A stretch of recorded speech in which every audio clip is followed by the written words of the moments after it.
안녕하세요. 제목 그대로예요. 이래저래 결혼 준비한다며 잡다한 일 많았지만 최대한 간략하게 써볼게요. 전 연고지는 인천, 직업이 자유로운 편인 병원 간호조무사예요. 남친은 충남 거주 중 설비의 엔지니어, 나이는 둘 다 30대 중반입니다. 결혼을 앞두고 먼저 자리 잡기 위해 제가 충남으로 내려왔어요. 그게 벌써 5개월 전 일입니다. 남친은 어머니만 계시고 아버지는 10년 전 돌아가셨어요. 처음 시댁에 인사 갔을 때 어머니는 타지방에 계십니다. 그리고 애비 시어머니가 보험회사 팀장이세요. 인사 간 그날 처음 뵙는 자리에서 제 주민등록번호를 적어가시더군요. 처음에 너무 당황해서 남친을 쳐다봤지만 가만히 있는 남친 옆에서 어른 말을 무시하기도 그렇고 해서 주민등록번호만 알려드렸습니다. 저희 부모님과 저는 별로 친하지 않았어요. 왕래를 잘 안 하기도 합니다. 이걸로 남친 어머니가 우리 부모님을 자식한테 관심도 없는 사람으로 몰아가길래 그 후에 이걸로도 크게 싸웠습니다. 남친 월급에서 보험비가 100만원 정도 가량 나가는 걸로 알고 있어요. 저는 실비와 안보험에서 10만원 좀 안 내고 있어요. 그날도 나중에 저도 본인 엄마한테 보험 가입해야 한다고 얘기하길래 그 자리에선 일단 가만히 있었어요. 추후에 돌아오며 차에서 얘기했습니다. 우리 벌이에서 보험을 더 내는 건 아닌 것 같다 이랬더니 남친은 네가 벌어서 낼 것도 아니고 어차피 본인이 낼 건데 무슨 상관이냐며 얘기했었고요. 이런 이유로 처음 인사드리고 다녀와서 엄청 싸웠습니다. 그치만 어머니는 일이 보험 설계사니 나한테 물어볼 수도 있는 일이고 또 저를 마음에 안 들어하거나 결혼을 반대한 것도 아니니 그냥 넘어갔습니다. 상견례 때는 어머니가 타 지역에 계시기 때문에 저희가 있는 KTX역까지 오셔서 저희가 모시고 갔습니다. 가는 도중에 저희 아버지 일 얘기하시며 사업은 잘 되시니 차 몇 대 가지고 계시다며? 라고 노골적으로 물어보시더라고요. 아버지는 유조차 하세요. 저도 모른다고 얘기했고 기분은 나빴어요. 음식이 나오기도 전에 저희 부모님께 내가 있는 곳에서 결혼하면 우리 회사 올 사람 많지만 그건 좀 그렇고 옛날에는 신부 측 쪽에서 결혼했지 요새는 그런 거 없다.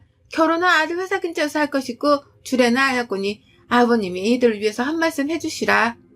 날짜는 일요일은 예배가 있으니 안 하겠다. 일물 예단 아무것도 필요 없으니 서로 하지 말자. 라고 통보하시더군요. 이때도 너무 속상했지만 저희 부모님도 내색 안고 참으시기에 저도 그냥 넘어갔습니다. 그 이후 여기서부터 반지에게 서막이 시작됩니다. 상견례 후 다음날 애비 시어머니께서 다이아 반지를 해주시겠다고 전화 왔어요. 서로 하는 거 없기로 하자고 얘기가 끝난 상태여서 저는 거절했습니다. 부담스럽다고요. 근데 한사코 계속 얘기하시면서 내가 너 다이아 해줄 건데 아버지 사업은 어떠니? 아빠한테 말씀드려서 아빠 돈 없어지면 어쩔 수 없는데 우리 아들도 시계 같은 거 해달라고 말씀드려라. 이러시더라고요. 계속 거절해도 제 말은 듣지 않고 저 말만 반복하셔서 일단 여쭤본다 하고 끊었어요. 그 뒤로 이틀에 한 번씩 전화하셔서 계속 말씀하시더라고요. 남친한테 얘기했더니 그냥 안 하면 된다고 그렇게 말하고 중간에서 무슨 얘기를 했는지는 모르겠으나 나중에 남친 누나가 남친한테 그냥 내내하고 받으면 되는 건데 뭘 그렇게 엄마 마음 상하게 거절하냐? 라는 얘기를 하시더라고요. 그래서 그날도 싸웠습니다. 내가 어머님이 반지 준다는 거 거절한 게 아니다. 아빠한테 너 시계 해주라고 말하라는 게 싫은 거다 라고 하면서 싸웠습니다. 말씀을 드려야 하나 전전긍긍 하던 중에 엄마 아빠가 먼저 저희를 부르셨어요. 그래서 어머니가 하지 말자고는 말씀하셨지만 뭐 필요한 거 없으신지 말씀드리고 아빠가 예단 1000만원, 시계 500짜리 해주신다고 말씀하셨어요. 다이아 반지 맞추러 간 날 아무튼 그 얘기 애비 시어머니께 전달했고 애물 맞춰주신다는 게 본인 사시는 지역에 아는 가게가 있으니 저희 보고 내려오라고 하시더라고요. 애단비도 전달해드려야 하니 내려갔습니다. 도착해서 저녁에 애단함 전달해드렸어요. 근데 애비 시어머니께서 그 자리에서 아버지가 보낸 애단비 1000만원을 세시더라고요. 좀 당황했습니다. 이때 남친은 옆에서 네이버 검색해보면서 원래 봉채비는 다시 안 줘도 되네. 우리 엄마가 안 줘도 되는 건데 너 절반 딱 주려고 돈 세는 거다라고 얘기하는 겁니다. 이빨 반지 사건 가게에 갔는데 거의 어르신이 끼는 가락지가 많은 가게였어요. 이때만 해도 별 불만은 없었습니다. 저는 몰랐는데 저 맞춰주신다는 반지가 어머님이 끼시던 결혼 때 받으셨던 선부 다이아 리세팅해서 저 맞춰주시는 거였더라고요. 솔직히 좀 당황했어요. 다이아색이 노랗게 변했고 쓰던 거 물려주시는지는 몰랐거든요. 그리고 어머니 반지 되어있던 금 녹이고 잠시 뒤에 주머니에서 어머니가 뭘 꺼내시는 거예요.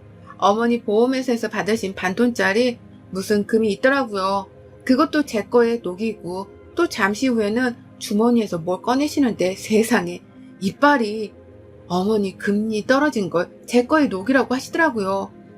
그 사장님께서 한숨 쉬더니 이빨은 100% 금이 아니라서 쓰다 보면 금 성분이 없어서 녹일 수가 없다 하시면서 그냥 32,000원 현금으로 주셨습니다. 그 자리에서 솔직히 좀 불편했어요. 근데 갑자기 남친 반지도 맞춰주신다 하시더라고요. 커플링도 아닌데 남친은 커플링 중에서 남자 것만 해서 따로 맞춘다 하시더라고요. 제 거 말고요. 우리 아들 거는 입으로 해달라 했는데 사장님이 여기 반지 샘플에 있는 거는 3부짜리라서 입으로 하면 반지가 쭈그러들 수도 있다 라고 하셨습니다.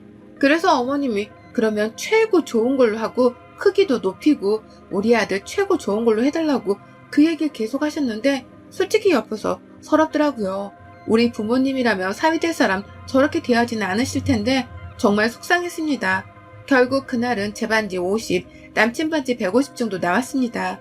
거기다가 결혼식 전날 저희 집에서 자고 가신다고 하시더라고요. 15평 집인데 잘 곳이 없어서 원래는 누나네에서 자고 같이 오시는 줄 알았거든요. 누나네가 남친네랑 가까운 곳에 살아요. 그래서 제가 집에 오는 길에 나는 그러면 엄마 아빠네에서 자고 출발할게 라고 얘기했어요. 그랬더니 우리 엄마 마음 불편하게 왜 그러냐고 그리고 아직 일어나지도 않은 일을 가지고 벌써부터 짜증내지 말아라 스트레스 받는다 이런 얘기를 했습니다. 결정적인 사건은 일하고 있는데 카톡이 하나 오더라고요. 제가 가입한 적 없는 보험회사에서 제가 고객 등록이 되었다고요. 바로 고객센터 전화해서 자초지종을 설명을 들었습니다. 그 지역 설계사분 모르세요? 하는데 어머니 계신 지역이더라고요. 그때 어머니가 제 정보를 무단으로 등록했다는 걸 알았습니다. 일단 취소해달라고 삭제시켜달라고 하고 전화를 끊고 남친한테도 얘기를 했습니다. 남친이 얘기해본다고 하더라고요. 그러고 좀 있다가 바로 어머니한테 전화가 오더라고요. 네가 뭔데 보험 알지도 못하면서 그깟 9만 원 내는 거 제대로 돈 보험도 아닌데 내가 내 사이 보험도 알아서 다 해주는데 네가 뭔데 우리 아들 시켜서 나한테 전화를 하게 하냐? 이런 얘기를 하시더라고요. 그래서 최대한 정중히 제 보험은 제가 알아서 하겠다고 더 보험 들고 싶지 않다고 하고 대충 마무리 짓고 끊었어요. 그러고 나서 저녁에 얘기를 했습니다. 남친은 너 때문에 어머니가 잘릴 뻔한 거 겨우 심할서 쓰고 넘어갔다고. 사랑하는 사람을 낳아준 부모님에게 감사함이 없고 고부 갈등이 너무 심해져서 내가 어떻게 할 수 없다.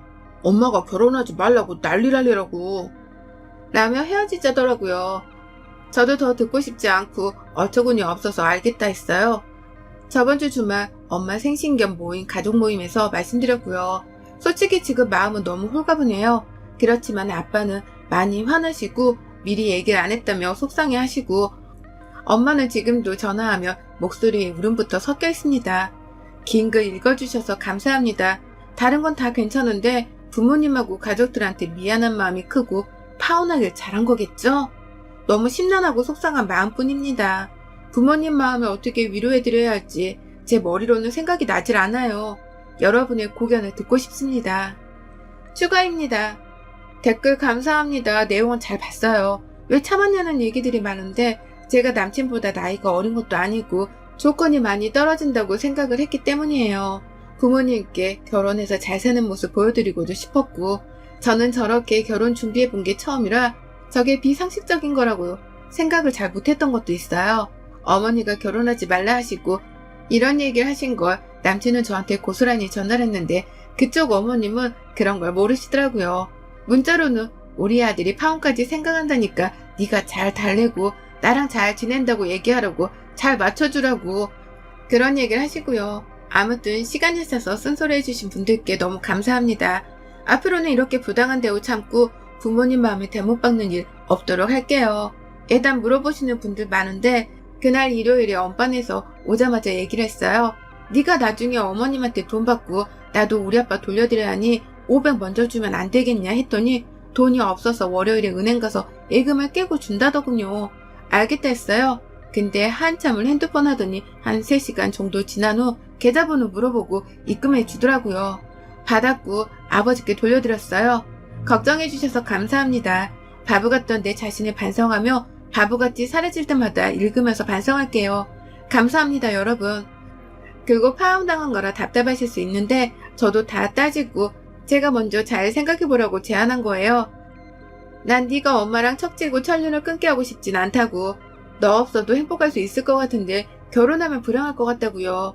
남친이 전날에는 다 네 말이 맞아서 자기가 미안하다고 할 말이 없다고 하더니 그 다음날 말 바꿔서 본인 엄마는 절 좋아하고 편하게 생각해서 그러는 건데 제가 어머니를 고깝게 생각해서 그런 거라고 하더라고요. 저도 더 들을 말 없어서 알겠다고 했고요. 고구마 막에서 죄송해요.